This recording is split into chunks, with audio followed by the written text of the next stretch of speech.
हुए उनका बहुत स्वागत है। और अभी आज हमारे साथ लिटिन रॉय जो ओलंपिक एसोसिएशन के भी सेक्रेटरी हैं और काफ़ी जाने माने यहाँ तमाम नौजवानों में और जो आपके चाय बागान के मजदूरों में काम करते हैं उनके बच्चों के लिए लिटिन रॉय ज्वाइन कर रहे हैं। आज हेमजू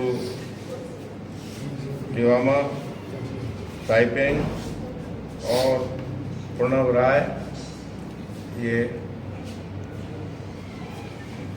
धर्मराज ताइपेंग और आशुतोष मिश्रा और इनके साथ और तमाम लोगों ने आज ज्वाइन किया है। आज आरएलडी की राष्ट्रीय लोकदल की स्टेट की इकाई हम लोग डिक्लेयर कर रहे हैं और त्रिपुरा में किसानों के लिए SC ST के लिए तमाम लोगों के लिए जो काम हो सकते हैं उनके लिए जो यहाँ पर हम लोग संगठन बनाकर उनके लिए काम करेंगे। यहाँ फार्मर के लिए बहुत काम है। जो चौधरी चरण सिंह जी कहते थे जो देश के प्रधानमंत्री रहे कि गांव को यूनिट मान के उस गांव का विकास होगा तब देश का विकास होगा। गांव में सड़क हो, वहाँ पर अस्पताल हो, स्कूल हो, वहाँ पर सभी सुविधाएं होंगी तब देश आगे बढ़ेगा। और किसानों को भी एकजुट करना, किसानों की भी काम करने, जो ST या ट्राइबल लोग हैं उनके डेवलपमेंट का भी यहाँ बहुत काम करना। तो इन बातों को लेकर हम यहाँ पार्टी की शुरुआत कर रहे हैं। जयंत चौधरी जी जो RLD के अध्यक्ष हैं वो स्किल डिपार्टमेंट के मिनिस्टर हैं केंद्र में, एजुकेशन भी है उनके पास।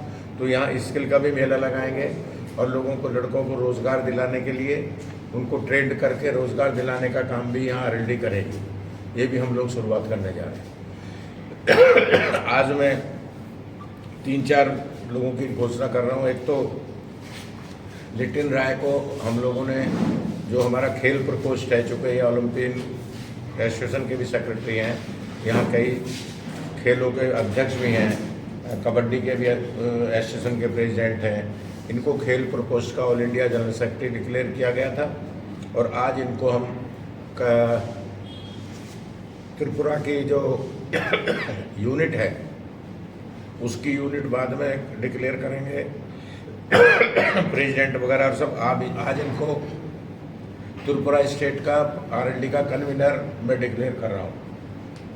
इनके साथ ऑर्गेनाइजेशन का जो काम है सेक्रेटरी का वो आशुतोष मिश्रा देखेंगे और श्री हेमुज लियोना काइपेंग जो हैं उनको ST का स्टेट प्रेसिडेंट डिक्लेयर किया जाता है। श्री प्रणव राय को जो व्यापार प्रकोष्ठ बिजनेस सेल का स्टेट प्रेसिडेंट डिक्लेयर करने का काम हम कर रहे हैं। और धर्मराज जी ST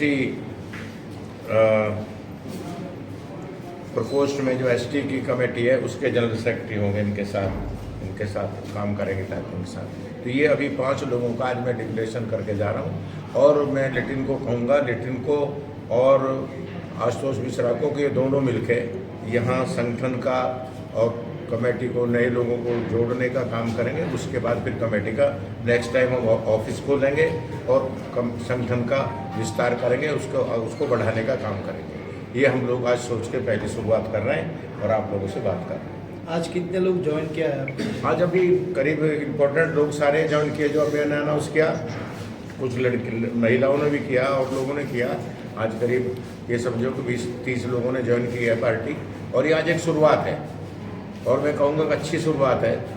आज इतने इम्पोर्टेंट लोगों ने, ये ST के बड़े नेता हैं ट्राइबल के, ये धर्मराज जी ये बड़े नेता हैं ST के, लिटिन भाई खेलों में और साथ सोशलाइट है। जितने भी यहाँ चाय बागान के जो बच्चे हैं उनको खिलाने का काम करते हैं, उनको ट्रेनिंग करते हैं। इसी तरह प्रणव राय जो हैं अपना व्यापार चलाते हैं और सोशलाइट हैं बहुत बड़े। तो ये इतने इम्पोर्टेंट लोग आज मुझे यहाँ पार्टी में मिले हैं। मैं इनका स्वागत करता हूँ और मुझे उम्मीद है कि ये लोग मिलके और नए लोगों को भी जोड़ेंगे और त्रिपुरा में राष्ट्रीय लोकदल को, जो चौधरी चरण सिंह जी चाहते थे, किसान का, गांव का, बेरोजगार का विकास हो। बेरोजगारी सबसे बड़ी समस्या देश की। मैं यहाँ की सरकार से भी कहूँगा कि बेरोजगार नौजवानों को कम से कम ब्याज पर लोन देने का काम करें और इसको स्मॉल स्केल इंडस्ट्री त्रिपुरा में लगनी चाहिए। जब तक लघु उद्योग नहीं लगेगा तब तक बेरोजगारी खत्म नहीं होगी। क्योंकि कारण क्या है कि हिंदुस्तान में आबादी ज़्यादा है, काम कम है। हम अमेरिका की अगर नकल करेंगे तो अमेरिका की आबादी हमसे 5 गुना कम है और उनका एरिया हमसे 4 गुना ज़्यादा है। उन पर काम ज़्यादा है, आदमी कम है। हम पर काम कम है, आदमी ज़्यादा। इसलिए हमें बड़ी इंडस्ट्री लगाने की ज़रूरत नहीं है। बड़ी इंडस्ट्री उसके लिए लगाई जाए जो काम हाथ से ना हो। और मेरी सरकार से मांग है कि कॉपी, किताब, दिया सलाई, आपका जूता, कपड़ा, मोमबत्ती, ये पेन, पेंसिल, ये सब हाथ से बन सकते हैं। साबुन हाथ से बन सकती है। तो इसके लिए बेरोजगार नौजवानों को लोन देने का काम करें, ऋण देने का काम करें और ये स्मॉल स्केल इंडस्ट्री त्रिपुरा में लगाई जाए। और जब तक त्रिपुरा में देखिए, एक बेरोजगार नौजवान अगर स्मॉल स्केल इंडस्ट्री लगाएगा तो वो अपने साथ अपनी पत्नी को, अपने भाई को, अपने दोस्तों को, तो एक नहीं, वो अपने साथ 100 लोगों को काम देगा। आज क्या हो रहा कि एक बड़ी मशीन लगती है, उसका बटन दबता और वो 1000 लोगों का काम खा जाती है। तो मेरा कहना कि साबुन हाथ से क्यों ना बने और उसके लिए कोऑपरेटिव मार्केटिंग की व्यवस्था हो। जो ये लड़के जो गाँव में रह रहे हैं, कस्बों में रह रहे हैं, जो ये हाथ से चीज़ों को बनाना चाह रहे हैं, इनके लिए कोऑपरेटिव मार्केटिंग की व्यवस्था हो। कुछ लोग कहते हैं कि फैक्ट्री का बना हुआ माल अच्छा है। हमारे देश में ढाका की मलबल जब अंग्रेज राज करते थे तो सारी दुनिया में सबसे अच्छी मानी जाती थी। जापान में टीवी सारे अच्छा काम कर सकते। तो मेरा कहना है हाथ के काम को बढ़ावा देना है और सरकार को उधर ध्यान देना। मैं मुख्यमंत्री से, हमारा डेलीगेशन इस पर बात करेगा। नेक्स्ट टाइम मैं आऊँगा, हम लोग समय लेके उनसे कहेंगे कि यहाँ बेरोजगारी को ख़त्म करने का रास्ता जो है स्मॉल स्केल इंडस्ट्री है। और यही महात्मा गांधी चाहते थे, यही चौधरी चरण सिंह चाहते थे कि स्मॉल स्केल इंडस्ट्री लगे और ट्राइबल एरिया में लगे। अब ट्राइबल में काम नहीं है, लड़के वहाँ दूसरे लोगों के हाथ में आ जाते हैं और थोड़े से पैसे देके उनसे क्राइम कराते हैं। और मैं कहना चाहता हूँ आपसे कि बेरोजगारी अपराध की जननी है। अपराध बेरोजगारी की जड़ से निकलता है। अगर अपराध रोकना तो रोजगार बढ़ाने होंगे आपको, उसका सरकार को रास्ता ढूंढना होगा। ये जितना भी आजकल आप चल रहे हो, हमने इतने वो लड़के मार दिए, क्या बोलते हैं, नक्सलाइट। अगर जितने भी हम साथी यहाँ हैं, हमें कोई 1 लाख रुपए भी देगा तो हम चाटा नहीं मारने के। और बेरोजगार लड़के को कोई 20,000 दे देगा, 50,000 दे देगा तो गन फाइट करने लगता है। तो हमको इसको रोकना होगा और इसको रोकने का एक ही रास्ता है जो चौधरी चरण सिंह ने कहा कि हाथ की दस्तकारी बढ़ाओ, इन लड़कों को काम पर लगाओ और ये छोटे छोटी इंडस्ट्री, कॉटेज इंडस्ट्री गांव में लगे, कस्बों में लगे, तब जाके त्रिपुरा का भी विकास होगा और देश का भी विकास होगा। सर, एक क्वेश्चन है सर, सेंट्रल में भी भाजपा सरकार है, राज्य में भी भाजपा सरकार है, तो आपको क्या कमियां नजर आ रहा है? और इसका देखिए, ऐसा है कि कमियों का सवाल नहीं है, सुधार का सवाल है। हमको जो चीज़ें सही रास्ते में नहीं जा रही हैं, हमें सरकार से बात करनी होगी। हम सेंटर में बात करेंगे, हमारे मिनिस्टर हैं जयंत चौधरी के, हमारे अध्यक्ष हैं। मैं अभी कह रहा हूँ कि हम यहाँ के चीफ मिनिस्टर से बात करेंगे। जो कमियाँ ट्राइबल एरिया में हैं, जो कमियाँ यहाँ किसानों के लिए हैं, जो कमियाँ यहाँ बेरोजगार नौजवानों के लिए, तो मैं आपसे बात कर रहा हूँ। हम सरकार से बात करेंगे। हमारा नेक्स्ट टाइम एक डेलीगेशन चीफ मिनिस्टर से मिलेगा और इन सवालों को उठाने का काम करेंगे। सर, और सवाल सर, आपका पार्टी और कौन से स्टेट में है? हमारी पार्टी अभी हमारी राजस्थान है, हरियाणा है, दिल्ली है, उत्तराखंड है, उत्तर प्रदेश है, केरला में है, जम्मू कश्मीर में है और अभी 3 राज्यों में अभी नई बनी है। अभी मैंने डिक्लेयर किया, पंजाब हुआ है, आपके यहाँ हो गया है और तेलंगाना हो गया है। सर, अगले वाले चुनाव में आपका पार्टी क्या पार्टिसिपेट? नहीं, बिल्कुल हम चुनाव लड़ेंगे। पहले तो ये चुनाव जो ट्राइबल्स का आ रहा है, जो क्या बोलते हैं, परिषद है ट्राइबल की, काउंसिल है, ट्राइबल काउंसिल, सबसे पहले तो उसी का चुनाव हम लड़ेंगे, ट्राइबल काउंसिल का चुनाव देखिए। सबसे पहले ट्राइबल काउंसिल का चुनाव लड़ेंगे और उसके बाद फिर एमएलए के चुनाव की हम तैयारी करेंगे।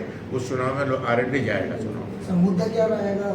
मुद्दा रहेगा हमारा गाँव, किसान, बेरोजगारी। चौधरी चरण सिंह कहते थे कि देश की खुशहाली का रास्ता खेत और खलियान और गांव से होकर जाता है। महात्मा गांधी भी को जो पहली इकाई थी वो गांव थी। वो कहते थे मामूली आदमी, अंतिम आदमी। राजनीति उसी के लिए है ना, राजनीति सेठों के लिए थोड़ी है, अरबपति करोड़पतियों के लिए थोड़ी है। राजनीति उनके लिए जिन पर नहीं है, जिनको जरूरत है, उनके लिए राजनीति होती है। जिनके पास सब कुछ है उनके लिए क्या करना है, उनके पास तो सब कुछ है ही। तो इसलिए हम उनके लिए काम करेंगे और हम उनके लिए हमारी पार्टी, हम पार्टी का विस्तार करेंगे, मेहनत करेंगे त्रिपुरा में। और उन्हीं सवालों पर हम पहली इकाई जो रखे हैं, या ट्राइबल के लिए काम करेंगे, गांव के लिए काम करेंगे, हम किसान के लिए काम करेंगे, बेरोजगार नौजवानों के लिए काम करेंगे। ये मैं सर RLD का त्रिपुरा जो आपको नाम लिया है उसका पूरा प्रोग्राम राष्ट्रीय लोकदल, राष्ट्रीय लोकदल सर RLD। सर पूरा में फुल फुल कमेटी कब तक बनेंगे कुछ आप लोग? जी? फुल कमेटी अभी तो कमेटी नहीं हुआ, फुल नहीं, कमेटी अभी आज मैं शुरुआत कर रहा हूँ। अभी हमने लिटिल भाई को कन्वीनर एंड आशुतोष को ऑर्गेनाइजेशन सेक्रेटरी RLD बनाया है पार्टी का। अभी प्रणव राय को हमने बिजनेस सेल का प्रेसिडेंट बनाया। ताइपेन को अभी हमने ST का प्रेसिडेंट और धर्मराज को ST का जनरल सेक्रेटरी बनाया। अभी आज सिर्फ इतना अनाउंसमेंट हुआ, आगे हम ऑफिस खोलेंगे, अपना ऑफिस इनॉग्रेट करेंगे और बाकी ये लोग नए लोगों से बात करेंगे और नई कमेटी की जल्दी आपको सूचना दी जाएगी। फिर आपको बुला के बात करूंगा। और मैं एक और निवेदन कर रहा हूँ आपसे कि हमें आपकी भी ज़रूरत है। आप थोड़ा हमारा प्रचार करेंगे कि किसानों की पार्टी है, मजदूरों की पार्टी है, ये गांव वालों के लिए काम करेगी, तो हो सकता है कि हम लोग थोड़ा आपकी मदद से और आगे बढ़ेंगे। क्योंकि लोकतंत्र में चौखंबा राज जो डॉक्टर लोहिया कहते थे कि जिस तरह खाट के 4 पाए होते हैं, तो ऐसी कार्यपालिका, न्यायपालिका, विधायिका और प्रेस, ये चारों बराबर रोल है सबका। आपका बड़ा रोल है समाज में, इसलिए हम चाहेंगे कि आप भी थोड़ा सा RLD की तरफ, क्योंकि राजनीति मैंने फिर कहा कि उनके लिए होती है कि जो सबसे आखिरी पायदान पर होते हैं, जो सबसे ऊंचे पायदान पर, उसके लिए पॉलिटिक्स की जरूरत नहीं है। इसलिए आपसे मैं चाहूँगा कि हमारी पार्टी भी अभी यहाँ बहुत नीचे पायदान पर है, तो थोड़ा हम ऊपर उठाएंगे आपकी मदद से, हम थोड़ा आगे जाएंगे, प्रचार प्रसार होगा और हमारे ये साथी जो मेरे साथ आ जाएं, ये मिलकर काम करेंगे, कुछ नए लोगों को जोड़ेंगे। और मुझे उम्मीद है कि हम चौधरी चरण सिंह जी के विचारों पर, उनकी बनाई हुई पार्टी और जयंत चौधरी आज अध्यक्ष हैं, इसको लेके हम पार्टी को मजबूत करेंगे। ये मेरा RLD पार्टी को कितना